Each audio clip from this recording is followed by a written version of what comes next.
Well, welcome to the show, Jeff Delgado. What an amazing individual. Some people call themselves motivational speakers. Jeff does not call himself a motivational speaker, but he's certainly a coach. He certainly gives direction. He certainly has spoken around the world, and he has a lot of insight as to what we need to do to get better and to overcome and become the person that we're gifted to be, right? Absolutely. So, Jeff, in just a few minutes, I want to know why are you the person that I should bring into my speaking engagements? Why should I look up to you as my mentor? These are the kind of things that I want to address. Well, I think that most people have a belief system that they have to be a certain way, look a certain way, speak a certain way, act a certain way to be a speaker or a leader or a person that has influence in communication. I think that you have to be able to speak it from your heart and get the best out of you. I think what our gift is in terms of trying to get people to understand is that we're trying to make people realize that there are no conditions to be a great motivational speaker, an inspirational speaker, or some sort of a person that could inflict change, that you could just be you. And I guess what I try to do is try to get the best out of a person, to get their best ability of a speaker, to pull it out. They already have it in them.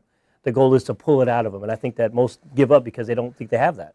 And Jeff, if someone has a chance to listen to your bio, which it really does help kind of reach the heart of who Jeff is. And that, right. Your success wasn't just like an overnight wonder type of deal. I mean, you did go through experience in life that kind of helped you become who you are today. Yes. And which made you more real. Right. Speak to that. Well, if in a short amount of time, I lost both my parents. My father passed away at 68. My mother passed away at 44. I lost my mom when I was only 10. I didn't have a motherly type upbringing, so I was kind of brought up in a tougher neighborhood where I had to be a little bit stronger. We had guys that were in gangs, and that was a situation where two of my friends were shot. One of my best friends was shot and passed away. He was only 18 years old. And so I was around an environment with drugs and gang violence where it was scary. Well, I had to get tough to a certain degree. And if I wasn't tough, then I could be hurt. I could be in trouble. I had many times where I was scared all the time. But you would never know it because I had to act like I wasn't. But because of that, it turned me into a person that wanted to be different. I didn't want to be like the neighborhood or the area I was from. So I started utilizing the negative of my past to make me stronger as a man. And I started finding ways to get stronger by reading, hanging around the right people, and just believing in myself. I think that was the biggest problem, was I just didn't know I could believe in myself. I felt that it was tough. So when you teach, you walk the walk. You're not just talking about some books that you read or some audio talks that you've heard. You've taken that in, but you applied it to your everyday life, and it changed your life. How did it change your life?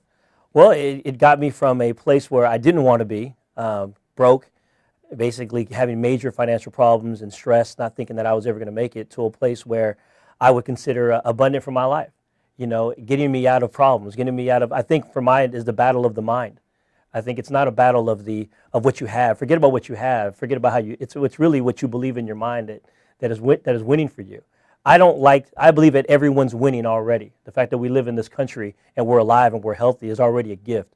But I think many believe that they have to get to a certain point, a certain goal in their life to win. And I don't believe in that. I believe you have to just be happy where you are now and you'll be fine. So, okay, Jeff, let's say that here I am, I need some help, okay? If there was a line of men that I could look to for mentorship, why would I want to pick you over anybody else? Because this is really important, because I believe that, we're all trying to find that right person that we relate to. Why do you think that you can relate to a larger majority of people? I think I have a tremendous testimony of what I've been through in my life that could relate to a lot of people. I think without, like it says, if you cannot have a testimony without a test, and I've truly been tested in many ways in my life that I think many would relate to, whether it is going through financial struggle or going through major problems with your family or going through issues of losing a job or any type of issues, and utilizing that negative to a positive energy that could get you to wherever you want to go. In my particular business in speaking, the reason why I chose speaking, by the way, Jim, is because I believe that speaking is the only way to get your message across. If you have a story and I don't care how great your idea is, if you can't get it across, it means nothing. Right. So I believe that the ability to speak your own heart out and let it go is a gift that many don't realize they have. So my goal is just to pull it out of them so they could get it out properly. And when you know that you have an effect on people's lives, how does it make you feel? Well, it's sometimes intimidating because you have so much responsibility with it that you could also lead someone in the wrong direction if you're not doing it with the right intentions. but I feel it's an honor. I think it's a blessing that you could actually have change on people. When people actually send you a message or an email that you've made a big difference in their life, or long life friends now, because of the fact that they feel like, you were like some sort of a mentor in their life, it means something. I'm nothing more than a guy who had other mentors that I'm just giving back to others. I don't consider myself anyone but just an average guy that wants to make a difference. And I think most people, they just want a real deal guy. They just don't want to deal with some, you have all these guys that look great. They have all these guys have all the backgrounds. I won't have the background that many are looking for, but I have the heart that they'd want to find out. So Jeff, on your tombstone, what would you like it to say?